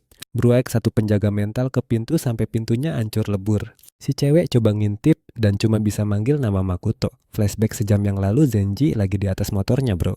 Dia bela-belain datang tengah malam cuma buat nganterin surat pengantar buat Rayuda. Si Makoto malah kagak ngangkat telepon rese emang. Dia cek ulang alamatnya Jalan Aiya nomor 432 dan akhirnya nemu rumah Makoto. Tapi tiba-tiba dia denger ada orang ngomong ke Chos ngelaporin kalau Makoto udah balik. Dia lanjut nguping dan denger si orang ini ngejamin ke Chos kalau pembunuh mereka bakal ngehajar Makoto sampai mokat. Udah gitu ceweknya juga udah mereka tangkep dan bakal dibawa sekalian. Zenge curiga pas orang itu nyebut Tuan Hashimoto, dia ngerujuk ke Chos yang ngirim pembunuh ke rumah Makoto dan nyulik seorang cewek. Mobil itu pun cabut. Zenji langsung ngikutin buat ngirim koordinatnya ke Makoto. Habis ngikutin mobil itu, dia nyampe di sebuah mansion dan langsung nelpon Makoto. Akhirnya diangkat juga lega banget, dia teleponnya nyambung. Dia langsung lapor kalau pacar Makoto diculik sama Chos dan dia udah ngikutin anak buahnya sampai ke sebuah mansion. Makoto nanya apa itu di Jalan Hirami nomor 32. Zenge kaget kok dia bisa tahu. Ternyata jagoan kita ini udah nyiksa sambil nyembuhin satu pembunuh sampai dia bocorin semuanya. Dia minta tolong Zenge buat bantuin dia. Dia butuh Zenge buat nyelamatin temennya, sementara dia sendiri yang bakal nyeret Chos ke neraka. Gak lama kemudian alarm di gudang bunyi. Chos langsung ngomel ke penjaganya, takutnya polisi malah datang. Dia mutusin buat ngecek sendiri, sementara dua orang juga ngejaga ruangan. Pas Chos pergi, para penjaga malah curhat soal susahnya cari duit zaman sekarang. Mereka juga ngeluh kenapa gak boleh nyentuh cewek yang di dalam. Tiba-tiba salah satu dari mereka ngerasa ada orang dan langsung nanya siapa di sana. Zenge pun muncul. Mereka langsung kaget. Zenge cuma bilang, nikmati kegelapan ini sebentar ya. Dia langsung nonjok satu penjaga sampai mental ke pintu. Zenge masuk ruangan. Shizuru langsung manggil nama Makudo. Lihat kondisi si cewek, Zenge cuma bisa bilang kalau Makudo punya utang gede ke dia. Dia langsung gendong Shizuru di pundaknya biar bisa cepet kabur. Mereka harus cabut sebelum yang lain sadar apa yang terjadi. Dia tahu mobilnya ada di taman belakang pintu itu. Kalau mereka lagi ngecek alarm, harusnya mereka nggak bakal cepet-cepet balik. Sialnya paha kanannya kena tembak bikin dia jatuh sebelum nyampe pintu. Chos bangga skill nembaknya belum karatan. Anak buahnya langsung muji-muji dia. Zenji bingung kok mereka cepet banget baliknya. Chos kaget Zenge berani banget nunjukin muka di depannya. Dia nyapa bilang, udah lama nggak ketemu. Chos seneng karena Zenge dateng buat dihukum. Dia seneng banget. Zenge langsung nyangkal bilang kalau itu nggak bener dan Chos cuma bisa ngomong gitu kalau udah ngalahin dia. Di waktu yang sama, di luar para penjaga nyadar ada seseorang. Mereka langsung teriak, siapa di sana? Jagoan kita maju tanpa suara aura merah menyala di belakangnya, ngeluarin niat membunuh yang bikin merinding. Makudo terus jalan sampai seorang penjaga megang bahunya buat ngentiin dia dan nanya, woi lu denger kagak? Tanpa ngomong sepatah kata pun dia nonjok itu penjaga sampai hidungnya patah. Orangnya langsung mental ke gerbang. Yang lain langsung panik dan ngeluarin senjata. Mereka nyerang barengan, tapi Makudo gerak secepat kilat energi merahnya kelihatan setiap kali dia nyerang. Satu orang mental, yang lain kehempas ke tanah. Serangannya cepet banget sampai mereka nggak sempet reaksi. Makudo lewat tanpa luka sedikit pun. Terus dia teriak ke Chos kalau dia udah datang. Sementara itu di dalam mansion Zenge udah luka parah. Dia bener-bener kalah jumlah. Dia nyesel banget nurutin permintaan Makuto. Malu banget rasanya nggak bisa nyelamatin satu cewek doang. Chos bilang abis dia mati, badannya bakal dicincang. Tiba-tiba pintu depan meledak. Chos teriak nanya siapa di sana. Makuto berdiri di ambang pintu aura ungu keramat muncul di sekelilingnya pas debu mulai turun. Dia jawab, dialah yang dateng buat ngirim Chos ke neraka. Zenge komen, lama banget lu bro. Makuto ngasih dia jimat penyembuh dan bilang cara pakainya sama kayak sebelumnya. Chos langsung nyuruh semua orang buat bunuh Makuto. Semua langsung nembakin pistol mereka. Jagoan kita melesat ke depan, matanya nyala sementara auranya meledak. Peluru nggak bakal mempan buat kultivator tingkat 2 yang udah nguasain langkah bayangan awan. Dia nendang muka satu orang sampai mental. Pas Chos lihat kecepatannya dia langsung ketakutan. Makuto terus ngelawan para kroco itu. Sementara Chos coba kabur, dia diam-diam buka pintu belakang. Dia masuk dan lari ngibrit sambil ngeluh kalau ini nggak sesuai info. Dia kira lawannya itu sampah, tapi lihat gerakannya kayaknya Makuto dari keluarga elit yang disegani. Dia nyampe di pintu dan teriak nyuruh bukain cepetan. Dia masukin kode sandi tapi salah. Dia panik setengah mati. Beberapa anak buahnya mental ke arahnya. Biarpun gemeteran parah, dia nyuruh Makuto buat tenang karena dia nggak bakal bisa ngelawan backingannya. Dan dia ngaku yang ngincer nyawanya itu adalah Tuan Ima. Ternyata ada backingan kuat di belakangnya. Makuto langsung nanya siapa orangnya. Si preman ngancem kalau dia pura-pura bego, dia bakal ngerasain sakit yang lebih parah. Katanya backingannya itu Jo Ima, anak dari keluarga Ima. Keluarga Ima itu lagi ngatur perjodohan politik sama keluarga Amaya. Gosipnya Makudo udah berani macem-macem sama putrinya Amaya, makanya mereka mau nyingkirin dia. Cewek itu lagi ceke. Pemilik tubuh asli ini kan harusnya nggak punya ingatan pernah ketemu dia, jadi dia tahu gosip itu cuma jebakan buat ngefitnah dia. Dia bingung siapa coba yang tega ngelakuin ini. Si Chos bilang ya cuma keluarga Ima yang bisa ngatur skenario kayak gitu. Jadi mending Makudo lepasin dia aja. Katanya sih keluarga Ima punya banyak jagoan dan si Jo Ima sendiri juga sakti banget. Makuto langsung mikir, wah jangan-jangan dia seorang kultivator. Chos nawarin diri kalau Makudo lepasin dia bisa bantu dan nunjukin kalau dia itu berguna. Makudo cuman ngulangin omongan itu bikin si Chos ngira dia udah ngerti. Tapi yang dateng malah bogem mentah. Duag, Makudo ngelayangin tinjunya lurus ke bawah ngehantam Chos sampai nyungsep ke tanah. Chos langsung mental dan jatuh ngehantam lantai. Gema pukulannya kedengeran seisi ruangan bikin cewek di sana jerit kaget. Beberapa cewek yang cuma pakai daleman dirantai ke tembok semuanya penuh luka lebam. Makudo shock berat ngelihat pemandangan itu. Cewek-cewek itu jadi takut ngelihat dia diam aja. Dengan muka marah dia ngejawab si Cos kalau para cewek itulah yang lebih bisa nentuin nilainya. Srit, dia tebas rantai para cewek itu pakai pisaunya. Terus pisaunya dia lempar dan bilang ke mereka buat ngelakuin apa aja yang mereka mau ke Cos. Cos nawarin duit barang berharga apa aja deh pokoknya. Tapi cewek-cewek yang udah dendam ke Sumat itu nggak butuh semua itu. Ngirim dia ke neraka aja udah cukup buat mereka. Beberapa detik kemudian, Makudo nyamperin Shizuru dan nyembuhin dia pakai jimat. Dia nyuruh Zenge cabut dari sana soalnya polisi udah dipanggil. Katanya mereka bentar lagi nyampe. Zenge nanya buat mastiin. Makudo bilang dia bakal pergi setelah nyerahin cewek itu ke polisi. Sekarang, info udah di tangan Zenge, penasaran rencana Makudo selanjutnya. Dia ngungkapin rencananya buat nyelidikin si Ima, tapi pikirannya mentok. Soalnya dia sadar betul kalau jumlah pasukannya kalah telak. Di rumah Makoto lagi asik ngelatih badannya sementara anjingnya rebahan di sofa. Cos emang udah beres tapi partnernya masih berkeliaran. Dia harus cepet-cepet nemuin di mana tuh orang dan ngabisin dia. Tiba-tiba bel pintu bunyi. Anjingnya aja sampai bingung siapa coba yang datang malam-malam begini. Pas pintu dibuka, ada cowok pakai setelan jas nyapa dia. Dia nganterin sesuatu dari Presdir Suga. Katanya Presdir bakal berangkat begitu Makoto siap. Makoto bingung maksudnya apaan. Dia tutup pintu terus langsung nelpon Presdir Suga. Dia bilang dapat undangan tapi nggak ngerti kenapa dikasih setelan jas. Presdir Suga seneng dengernya. Dia nanya apa Makoto udah lihat isi undangannya. Yang ngadain pesta itu keluarga Hoshisu. Makoto nanya, emang dia harus datang juga? Ya iyalah, kalau mau masarin pil Juian, mereka harus deketin keluarga Hoshisu. Mereka itu penguasa grup farmasi terbesar di kota Kungai. Presdir nambahin, kayaknya mantan tunanganmu juga bakal datang loh. Kabar itu bikin dia kaget. Dia baru mau ngejelasin siapa maksudnya, tapi langsung dipotong putrinya keluarga Amaya, si Yuki Amaya. Mereka pun tiba di pesta. Shizuru ngejelasin soal tamu-tamu di sana kayak Tuan Pierce. Dia agen umum grup ACE, terus ada Tuan Taro Akai, ketua dewan Ko-Group.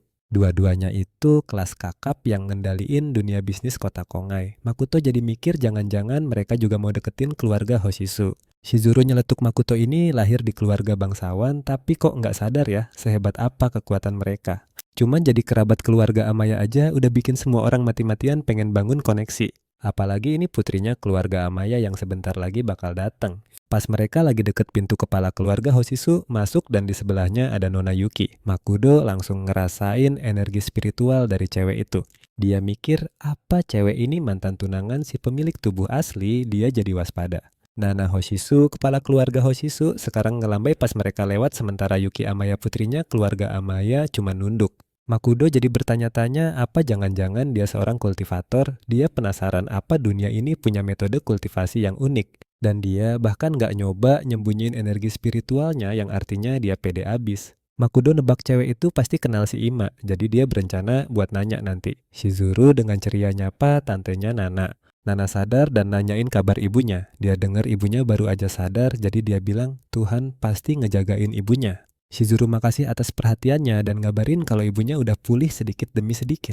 Dia bawain beberapa pil cuyan dari ibunya. Katanya itu pil terbaru yang diurus perusahaan mereka. Dia kasih ke Nana sambil berharap tantenya itu tetap cantik selamanya. Wih, Nana seneng banget ngeliat pil cuan yang lagi viral itu. Cowok di sebelahnya langsung kaget campur penasaran cuy. Semua orang jadi ikutan kepo, apalagi denger-denger harganya udah gila-gilaan, padahal barangnya aja belum resmi dijual. Yuki cuma bisa melotot, kalau Nana langsung diambil dong buat dicek kualitasnya. Dia bilang, kualitasnya bukan main, bisa dibilang ini mah udah level dewanya, pil spiritual. Pasti yang bikin ini jago banget pikirnya. Dia udah ketemu banyak master alkimia jadi penasaran siapa yang bikin pil sekeren ini. Gila, bahkan segel alkimianya aja nggak ada. Shizuru nyeletuk katanya itu temen sekaligus partner bisnisnya. Makudo pun ngenalin diri, jeng-jeng Nana sama Yuki auto kaget. Nana sampai nggak percaya kalau itu beneran dia. Dia cerita dulu, sering gendong Makudo waktu masih bocil, sekarang udah segede ini. Dia juga takjub banget Makudo bisa bikin pil cuan. Nana langsung nyindir keluarga Yaimore, bener-bener buta sama bakat ya. Yuki langsung motong, bilang kalau skill kayak gitu nggak ada harganya buat keluarga bangsawan. Soalnya buat mereka yang penting itu level kultivasi titik. Kalau nggak gitu, dari dulu juga dia udah diangkat jadi tetua di keluarga Amaya. Nah, ini ngebuat kecurigaan Makoto terbukti. Keluarga bangsawan emang punya metode kultivasi tapi masih cupu banget dibandingin sama teknik dari benua luar. Jadi kesimpulannya buat status Makoto sekarang skill dewa gitu ya, percuma. Nana sih setuju tapi tetap aja bisa bikin pil sekeren itu. Dia jadi penasaran siapa sih gurunya Makoto. Makoto langsung mikir, sempet kebayang muka gurunya tapi dia jawab cuman hobi kok nggak punya guru. Baru aja dia mau nanya lagi, tiba-tiba ada suara kenceng motong pembicaraan. Cowok rambut perak pakai kacamata ngucapin selamat ulang tahun ke tantenya Nana. Terus dia jalan nyamperin mereka. Salah satu tamu bisik-bisik ke temennya, siapa tuh? Dikasih tahu deh itu pewaris keluarga Aima bro. Pelayan aja inget tahun lalu lihat dia di pesta Kyojo. Nana nyapa balik, manggilnya Jo. Makoto langsung noleh pas sadar itu siapa. Si Jo malah bercanda katanya kalau dia terlalu sopan ntar Yuki marah. Terus matanya ngelirik cewek di dekat mereka. Ini siapa? Nana ngenalin Shizuru Suga dari keluarga Suga. Dia kelihatan tertarik, terus ngenalin diri Jo Aima sambil ngulurin tangan. Makoto jabat tangan Jo bilang, udah denger banyak gosip soal dia. Si Jo malah nanya, kamu siapa? Makoto langsung mikir, nih orang pura-pura bego apa gimana? Dia pengen lihat aja seberapa lama si Jo bisa acting. Soalnya menurut info Jo Aima itu harusnya seorang kultivator. Makoto ngenalin diri sambil sengaja ngeluarin auranya. Biasanya kultivator normal nahan energi spiritual mereka buat nyembunyiin kekuatan. Kecuali kalau lagi kepepet atau emang nggak bisa nyimpen energi gelombang itu nggak bakal dikeluarin. Tapi mustahil buat nahan total energi spiritual yang ngalir di meridian. Jadi dia coba alirin energi spiritualnya pas jabat tangan. Energi spiritualnya langsung ngalir deras, tapi anehnya dia sama sekali nggak ngerasain energi spiritual di tubuh Jo. Wah, jangan-jangan dia bukan kultivator. Jo langsung ngelepasin tangannya, senang ketemu kamu, katanya. Terus dia langsung beralih nyapa Yuki. Makoto ngerasa aneh banget, bahkan pas mereka ngobrol nggak ada getaran energi sedikit pun. Dia jadi makin yakin kalau Jo bukan kultivator sama sekali. Dengar nama Makoto aja nggak ada aura membunuh dikit pun. Akhirnya makanan datang. Semua makan sambil ngobrol santai, kepala pelayan ngumumin abis ini ada pesta dansa di aula utama. Semua orang pun mulai berdansa. Makoto ke toilet sambil mikir, gue dikerjain nih Jo kan bukan kultivator. Tujuannya apaan coba? Shizuru ngelihat Makoto lagi jalan-jalan. Tiba-tiba ada cowok nyamperin ngajak dia dansa. Tapi ditolak halus dong. Temennya langsung nyamperin si cowok, bego lu ngajak Nona Shizuru. Mana mau putri keluarga Hyuga dansa sama orang kayak kita. Semua orang juga ditolak kali, bahkan tuan muda keluarga Kadagiri aja dicuekin. Dia nambahin gak banyak cowok yang bisa narik perhatian Shizuru. Coba lihat depan sih, kata si cowok. Temennya auto melongo, bahkan Yuki sampai noleh. Shizuru nyamperin Makoto dan ngajak dia dansa. Seketika semua orang cengok, sementara itu Jo udah di luar. Anak buahnya yang nunggu di mobil langsung nyapa. Pintu mobil dibukain. Sebelum masuk dia ngasih perintah, jangan ada yang boleh deket-deket. Mereka langsung ngangguk patuh. Pintu mobil ditutup rapat dan pengawal pun berjaga. Salah satu anak buahnya kepo, ngapain ya dia berduaan doang sama bodyguard di dalam. Temennya langsung nyuruh diem. Soalnya gosipnya setiap bodyguard yang dipilih Jo jadi aneh. Dan akhirnya bahkan gak bisa ngenalin keluarganya sendiri. Udah kayak orang yang beda aja gitu. Tiap beberapa hari ganti orang terus, yang sebelumnya katanya hilang entah kemana. Di dalam mobil Jo duduk di kursi belakang bareng bodyguardnya. Suasananya tegang banget bro. Tiba-tiba PLX si Jo kena gampar. Dia kena omel gara-gara kepegang tangan cewek lain pas di depan Yuki. Ya udah dia minta maaf. Cincin si pengawal tiba-tiba nyala dan mukanya jadi aneh. Dia ngomong, lo gue biarin hidup cuman karena gue pikir lo ada gunanya dikit. Tapi kalau ngurus ginian aja nggak becus, jangan harap lo bisa mati dengan tenang. Muka si pengawal langsung berubah dan nunjukin wujud aslinya. Anjir, dia Jo Ima yang beneran Jo pun keluar dari mobil. Dia ngajak dua pengawal buat ikut ke aula. Pengawal lain jadi waspada soalnya gosipnya bener, cuma satu orang yang turun dari mobil. Dia bingung, anjir tadi di dalam ada apaan? Si Jo palsu ternyata udah diikat dan mulutnya dilakban. Dia nangis tapi matanya ngeluarin niat membunuh. Wih, di aula para musisi tetap asik main musik. Jo nyamperin Yuki dan minta maaf karena ada urusan mendadak, tapi dia sadar cewek itu lagi fokus sama sesuatu di depannya. Pas dia lihat dia kaget setengah mati. Gila itu Shizuru Suga, mereka nggak percaya cewek itu lagi dansa sama cowok. Mereka jadi kepo siapa pasangan dansanya soalnya mukanya asing banget. Pipi Shizuru kelihatan merah sementara Makoto masang muka kaget. Musisi memainkan nada terakhir dan mereka nyelesain dansa anggun mereka. Penonton langsung tepuk tangan meriah. Anjay, Shizuru muji skill dansa Makoto. Makoto cuma ngebales dengan senyum ganteng. Jadi tadi tuh Shizuru bilang kalau Makoto mau jual pil Juyian ke keluarga Hoshizu, dia harus bisa nyatu sama suasana pesta. Untungnya pemilik asli badan ini pernah belajar dansa di kediaman Yamore. Akhirnya ilmunya kepake juga sekarang. Ditambah lagi karena dia kultivator tingkat 2 keseimbangannya dewa banget. Gila, untung aja bisa. Nana nanya ke Yuki, lu nggak tahu kalau Makoto sejago itu dansanya? Yuki jawab mau dia bisa dansa atau enggak, dia tetap aja rakyat jelata. Nana ngegoda halah, tapi tadi ngeliatinnya serius banget loh. Jo nimbrung bilang kalau Yayamore emang punya bakat nari juga. Nana nanya, masa sih lo beneran gak kenal Makoto? Dia jawab kalau ini pertama kalinya mereka ketemu. Nana nyindir alus, bilang kalau dengan kekuatan keluarga Ima, masa dia gak bisa nyelidikin latar belakang anak yang dibuang. Jo ngeles katanya mereka gak bisa seenaknya bikin onar di kota Kungai, soalnya itu wilayah kekuasaan keluarga Hoshizu. Nana mikir nggak peduli gimana caranya, tapi bakat Makoto di bidang alkimia itu luar biasa banget.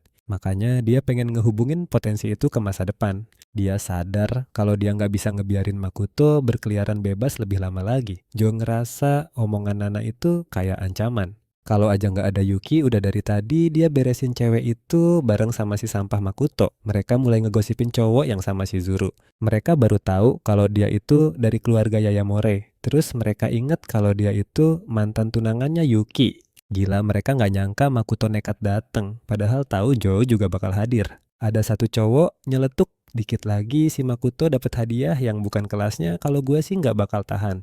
Cowok satunya nimpalin, sekarang kan Makoto udah diusir dari keluarga Yamore. Satu-satunya jalan ya, pansos ke Nona Yuko dan keluarga Amaya. Mereka ngira kalau Makoto lagi manfaatin Nona Yuki buat cari kesempatan biar bisa jadi bangsawan lagi. Kalau nggak ngapain juga dia ada di sana. Yuki yang denger itu langsung ngebanting gelas ke meja dan cabut. Nana nyuruh dia buat tinggal lebih lama, tapi Yuki jawab, gue capek, mau balik duluan. Nana cuma bisa hela napas pelan. Tiba-tiba ada yang manggil Makoto, ternyata Yuki. Dia bilang kalau dia tahu persis apa yang Makoto pikirin. Jadi dia nyaranin buat buang jauh-jauh pikiran busuk kayak gitu. Dia negasin kalau hubungan antar keluarga bangsawan itu jauh lebih ribet dari yang Makoto bayangin. Jadi mikir bisa balikin keluarga Yamore dengan deketin dia, itu usaha yang sia-sia bro. Makoto bingung dia ngomongin apaan. Yuki nambahin bikin pil emang gak bakal bikin dia kaya, tapi cukuplah buat biaya hidup sehari-hari. Makoto santai aja nyeruput anggurnya sambil nyengir dan nanya, maaf Anda ngomongin siapa ya? Yuki langsung bengong. Terus dia lanjut ngomong, energi spiritual yang keluar dari badanmu itu bukan disengaja, itu karena kamu gak bisa ngendaliinnya. Yuki kaget banget, dia nanya kok bisa Makoto tahu soal itu. Makoto ngasih tahu kalau maksa kultivasi spiritual emang bisa nyepetin penyerapan tapi bakal ngerusak badannya. Dengan kata lain, badannya Yuki udah di ambang batas. Yuki sekarang natap Makoto, dia penasaran gimana bisa orang biasa tahu soal hal itu. Makoto jawab kalau dia bisa benerin masalah itu juga, tapi Yuki kelihatan gak gampang percaya. Makoto nyeletuk yang rugi, bukan dia kalau Yuki gak percaya, apalagi waktunya udah gak banyak. Dia maju deketin Yuki dan ngebisikin sebuah penawaran bisnis. Kayaknya ada barang titipan buat si Jo. Dari kejauhan Jo ngelihat mereka deket banget langsung panas dong dia. Akhirnya acara kelar dan orang-orang mulai bubar. Pas Chizuru sama Makoto mau cabut juga, ada yang manggil mereka. Ternyata yang manggil itu Nana. Dia bilang tertarik sama pil Juyan dan ngajak mereka ngobrol. Akhirnya mereka jalan ke taman.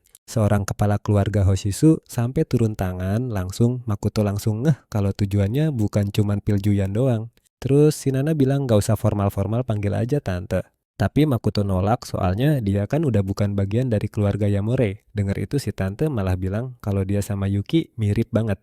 Jadi ceritanya setelah orang tuanya meninggal, Yuki itu dikontrol ketat banget sama keluarga Amaya. Pamannya yang sekarang jadi kepala keluarga ngatur semua hidupnya, bahkan sampai urusan jodoh. Tapi untungnya dia diakui sama keluarga ahli bela diri gede yang ngedukung Amaya dan dapat kesempatan buat jadi kultivator legendaris. Tapi masalahnya karena dia lahir di keluarga bangsawan, kecuali dia bisa benar-benar melampaui level manusia, biasa dia nggak bakal bisa lepas dari cengkeraman keluarga Amaya. Shizuru nanya, maksudnya melampaui level manusia biasa itu apa? Makoto udah tahu jawabannya itu artinya mencapai tahap kultivasi ketiga. Dan beda antara tahap kedua sama ketiga itu, jauh banget kayak langit dan bumi. Dia sadar Yuki pasti milih cara mustahil buat jadi kuat secara instan. Bahkan kalau itu harus ngerusak badannya sendiri, nuker umurnya demi kekuatan. Makoto nanya ke Nana kenapa dia ceritain semua ini. Si tante jawab dia udah coba segala cara buat kondisi Yuki tapi nggak ada obatnya. Sama kayak kasus ibunya Shizuru, semua usahanya sia-sia.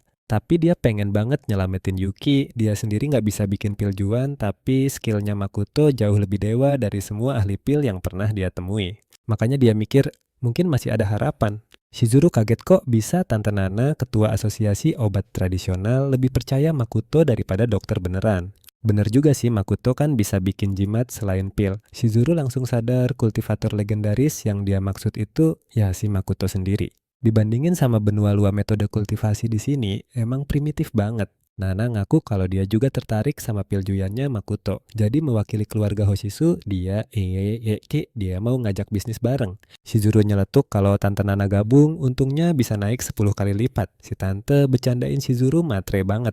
Selain itu, Nana juga minta tolong Makoto buat bantu Yuki. Katanya sih Yuki itu cewek yang baik dan rapuh. Dia juga cerita pas pertunangannya dibatalin Yuki pernah berontak sekali. Sontak Makoto jadi kicep. Tiba-tiba si Jo muncul dan manggil Tante Nana. Kayaknya dia emang lagi nyariin si Tante. Niatnya sih mau pamit sebelum pulang, tapi dia malah ngeliat si Tante lagi bareng Makoto dan Shizuru.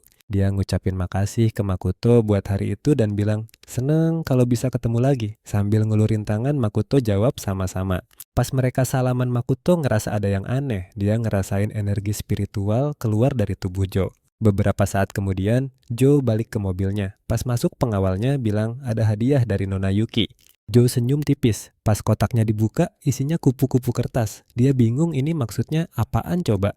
Bodoh amat lah, dia nyuruh si Jo palsu yang ngurusin dan ngelarang dia ngebuka tanpa izin. Dia nggak nyangka harus turun tangan sendiri gara-gara si kios. Dia kira Makoto udah ada kemajuan, taunya masih aja sampah kayak dulu. Targetnya sekarang adalah Nana dan Makoto. Cincinnya bersinar dan transformasinya pun dimulai. Dia berubah jadi Makoto. Rencananya dia bakal manfaatin Yuki buat ngabisin mereka berdua. Si Jo palsu di sebelahnya gemeteran ketakutan. Dia nggak sadar kupu-kupu kertas tadi bercahaya. Sementara itu di atas gedung tinggi Makoto berdiri di sana persis kayak yang dia bilang ke Jo. Kita bakal ketemu lagi secepatnya. Di tangannya ada kupu-kupu hijau yang bersinar. Kupu-kupu itu pun terbang turun dari atas gedung. Itu adalah jimat pelacak dan sekarang jimatnya berhenti bergerak. Makoto tahu targetnya ada di dalam gedung itu. Gedung itu ternyata milik keluarga Ima. Tanpa basa-basi, dia langsung loncat turun buat mulai aksinya. Di sisi lain, Nana lagi ngeliatin bunga emas mistis. Itu tanaman atribut emas yang cuma berbuah 3 tahun sekali. Dan juga risi roh air, atribut air yang panennya setahun sekali. Dua-duanya udah deket waktu panen. Rencananya dia mau nukerin itu sama sumber daya di turnamen kultivator 3 bulan lagi. Tiba-tiba dia ngerasain ada orang lain. Dia langsung nanya, siapa di sana? Orang itu nyeletuk, seperti yang diharapkan dari orang yang pernah dijuluki jenius dari sekte 100 herbal. Meskipun luka parah dan level kultivasimu anjlok, kemampuanmu merasakan energi spiritual tetap tajam. Gak lama seorang biksu nunjukin diri. Nana langsung waspada dan nanya siapa dia dan apa maunya. Dia mikir masih bisa kabur karena musuhnya cuma satu. Tiba-tiba muncul satu biksu lagi dan nanya, kamu pikir bisa lari? Biksu gendut itu ngasih petuah, katanya singa aja pakai kekuatan penuh cuman buat nangkep kelinci. Dia ngingetin biarpun skill Nana udah nurun, mereka berdua bakal ngadepin dia serius. Nana sadar kalau mereka berdua waspada banget sama dia. Nana langsung nanya tujuan mereka apa. Si biksu gede nyuruh dia ikut sama mereka dan ngancem jangan coba-coba macem-macem. Biksu yang kurus nyeletuk mending patahin aja tangan sama kakinya biar gampang. Tapi Nana dengan santai ngingetin mereka lagi ada di mana. Karena mereka udah datang jauh-jauh, Nana bakal ngasih jamuan yang pantas. Dia pun bikin sekuntum bunga ngeluarin wangi misterius. Para biksu itu langsung nutup hidung dan nanya bau apaan ini. Mereka baru ngeh kalau itu adalah racun. Selama Nana ngegigit rumput hati hijau racun itu nggak bakal mempen. Tapi bunga Overlord yang dia kembangin itu cukup kuat buat bikin gajah pingsan. Tapi seenggaknya itu cukup buat ngulur waktu. Dia harus kabur selagi bisa, soalnya nggak mungkin menang lawan mereka berdua. Tiba-tiba dia ngerasain hawa keberadaan yang aneh dan dia kenal hawa ini. Ternyata itu jurus bayangan dan sebuah bayangan langsung nangkep dia. Dari situ dia nyimpulin kalau mereka dari sekte bayangan tersembunyi. Pria yang muncul ngekonfirm tebakan Nana. Bener banget, mereka adalah sekte bayangan tersembunyi yang udah ngancurin sekte 100 herbal. Nana nanya siapa dia, soalnya dia tahu kalau hari ini belum seharusnya tiba. Dia yakin banget mereka nggak akan nunjukin diri mereka. Tapi pas lihat mukanya Nana, langsung shock berat.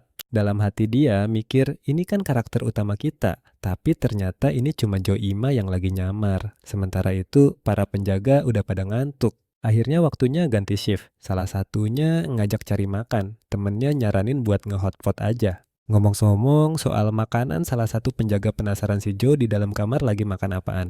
Penjaga satunya lagi bilang, palingan juga tuan muda lagi makan enak ala sultan jadi nggak usah dipikirin. Tanpa mereka sadari, Makudo datang pakai jurus langkah bayangan awan. Dia berhenti di depan kamar Joe lalu ngelepasin kupu-kupu hijau. Kupu-kupu itu terbang ke atas, yang artinya orangnya nggak ada di dalam. Sementara itu si Joe palsu lagi asik makan ramen sambil nonton drama. Dia juga minum-minum santai, hidupnya bener-bener kayak orang biasa. Saking keselnya sama nasib sumpitnya sampai patah. Dia nggak ngerti kenapa dia harus ngalamin semua ini cuma karena mukanya mirip. Dia jadi keinget pas dia diikat di dalam mobil. Dia diancem kalau sampai orang lain tahu keberadaannya bakal gawat. Soalnya dia cuma palsuan yang hidupnya bergantung sama si asli. Palsu ya tetap palsu, nggak akan pernah bisa jadi yang asli. Kata-kata itu nancep banget di pikirannya. Peran dia cuma jadi orang palsu, itulah satu-satunya nilainya. Dia dilarang buka kotak tanpa izin, tapi mana mau dia nurut. Jadi dia buka kotaknya. Begitu dibuka seekor kupu-kupu terbang keluar, bikin dia kaget. Dalam sekejap Makuto muncul di belakangnya dan nanya, "Lo siapa?" Si palsu kaget setengah mati langsung muter badan terus jatuh. Pantas aja dia nggak bisa ngerasain energi spiritual. Makuto nanya apa dia ngenalin dirinya. Si palsu langsung inget kalau dia itu Makuto yang ada di pesta. Dia nyuruh Makuto mundur dan ngaku kalau dia Joima, tapi Makuto udah tahu kalau dia palsu. Dia pun nanya di mana Joima yang asli. Sementara itu di tempat lain beberapa preman ngeyakinin Joe kalau mereka bisa beresin satu bocah kuliahan dalam sekejap. Mereka tahu si bocah itu selalu lewat jalan yang sama, jadi mereka berencana nyergap. Mereka janji bakal matahin kaki sama tangannya dan nganterin ke dia. Si bos dikabarin kalau targetnya udah dateng. Ternyata itu Makuto. Sambil jalan dia lagi mikirin soal bejana spiritual. Dia nggak nyangka benda kayak gitu ada di dunia ini. Artinya paling nggak ada kultivator tingkat 4 yang ngelindungin keluarga bangsawan itu. Bejana spiritual itu adalah alat yang punya berbagai macam kemampuan spesial. Karena dibuat di tempat yang penuh energi spiritual, alat itu sendiri nyimpen energi spiritual. Kualitasnya tergantung seberapa banyak energi yang dituangin sama si ahli pembuatnya. Tapi proses menempa itu cuma bisa dilakuin mulai dari tingkat kultivasi keempat. Soalnya ngendaliin energi spiritual itu susah banget kalau belum nyampe level itu. Dengan energi spiritual yang lemah di dunia ini, proses menempa itu mustahil. Kecuali kalau keluarga Ima punya mata air spiritual, itu beda cerita. Begitu urusan sama Ima kelar, dia harus cepet-cepet cari mata air spiritual Ruda buat naikin level. Tiba-tiba para preman itu manggil dia dan bilang kalau mereka udah nungguin. Mereka ngaku ada yang bayar mahal buat ngurusin dia. Makuto langsung natap mereka tajam. Mereka semua langsung kicep. Si bos nyuruh anak buahnya maju. Mereka langsung nyerbu barengan. Dia pede banget gak bakal kalah soalnya udah bawa orang-orang jagoan. Tapi dalam sekejap Makuto bikin mereka semua mental barengan. Si bos langsung cengok. Makuto nonjok orang berikutnya dan ngehempasin dia ke tanah. Si bos gak percaya sama yang dia lihat, dia mikir, ini orang beneran manusia apa bukan? Makuto nanya siapa yang nyuruh mereka. Sementara itu di kediaman Nana Hoshisu, para penjaga di bawah pengawasan Yuki lagi nyelidikin tempat kejadian.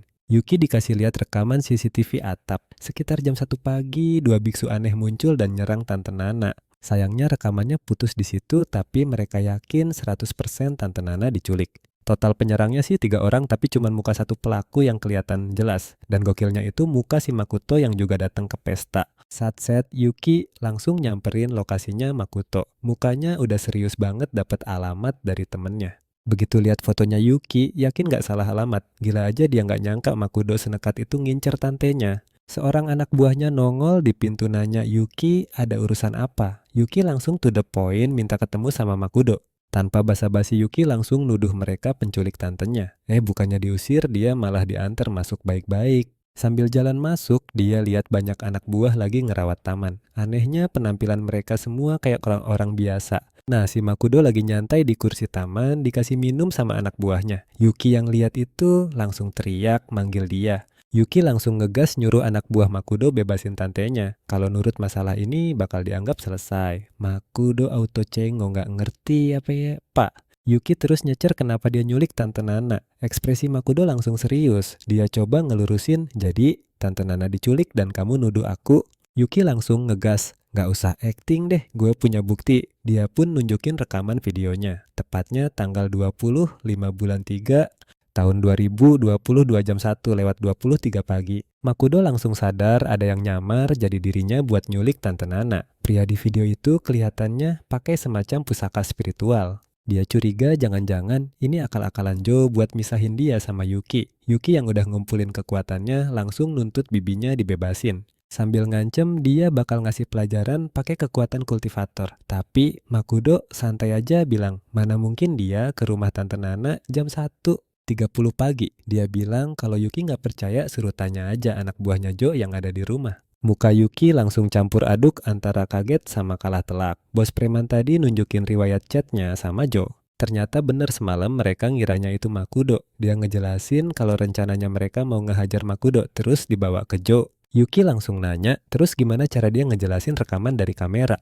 Makudo nunjukin video lain yang dia rekam di lokasi berbeda. Di video itu, si Joe palsu ngaku kalau namanya Yasuhiro Yosa dan dia itu pemeran penggantinya Joe. Biasanya sih dia jadi pengawalnya Joe, tapi pas di pesta dia datang sebagai penggantinya. Dia juga ngaku kalau dia pakai cincin buat nyamar jadi pengawal dan cuma muncul di tempat-tempat tertentu. Yuki shock berat pas tahu Joe punya kekuatan buat ngubah penampilan. Makudo yakin banget kalau Joe pakai pusaka spiritual buat ngelakuin itu. Yuki makin kaget soalnya barang gituan tuh pusaka berharga yang diwarisin turun-temurun bahkan di keluarga bangsawan sekalipun. Makudo ngejelasin rencana busuknya Joe sengaja nyamar jadi dia nyulik Tante Nana biar Yuki bisa dihabisi sekalian. Dengan gitu Joe bisa ngefitnah Makudo selamanya. Yuki udah emosi mau nyamperin Joe tapi Makudo nahan bilang kalau bibinya bisa dalam bahaya. Yuki jadi bingung harus gimana. Dia kesel banget seolah-olah disuruh diem aja nonton drama ini. Tapi Makudo ngungkapin kalau ada cara buat ngebalikin rencananya Joe. Sambil pasang senyum iblis Makudo bilang mereka bakal bikin Joe gali kuburannya sendiri. Oke deh, segitu dulu cerita buat hari ini. Kalau kalian mau update chapter mingguan buat seri ini, sekarang bakal diupload di channel keduaku, Manoa Updater. Jadi kalau kalian gak mau ketinggalan kelanjutannya, pastiin buat mampir dan gabung sama pasukan update. Makasih udah nonton. Tetap cool, tetap awesome, dan sampai jumpa di video selanjutnya.